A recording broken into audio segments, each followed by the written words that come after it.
রোহিতকে বিদায় জানিয়ে এলিয়েনটি তার যানে করে মহাকাশে ফিরে গেল। আর এইদিকে 12 বছরের রোহিত নতুন বন্ধুকে হারিয়ে মনের দুঃখে বিছানায় ঘুমিয়ে পড়ল। কিছুক্ষণ পর হঠাৎ এক বিকট শব্দে রোহিতের ঘুম ভেঙে গেল। সে দেখল জানালার পাশে এলিয়েনটি দাঁড়িয়ে আছে। রোহিত তো খুশিতে ডগমগ। সে এলিয়েনটিকে জিজ্ঞাসা করলো, এইটা তোমার পেছনে কে? এলিয়েনটি বলল, ওরা ফিরে এসেছে। রোহিতের মনে এক কৌতূহল জাগলো। রোহিত এলিয়েন বন্ধুটিকে জিজ্ঞাসা করলো, এরা কারা? এলিয়েনটি বলল, এরা আমাদের গ্রহের এক অদ্ভুত প্রাণী, তার নাম রোবোটেক স্কাই। সে তোমাকে নিতে এসেছে। রোহিত কৌতূহলী হয়ে বলল, কেন তারা আমাকে নিতে এসেছে? এলিয়েনটি বলল, তোমার ডিএনএর জন্য।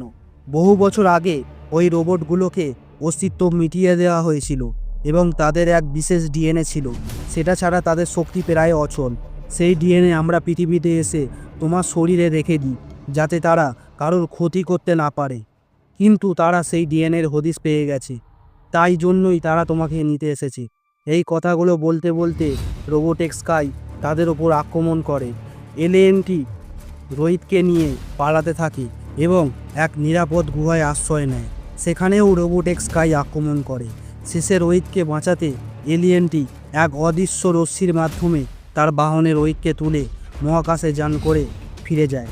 গল্পটির থার্ড পার্ট বন্ধুরা যদি পেতে চাও তাহলে অবশ্যই কমেন্টে জানিও।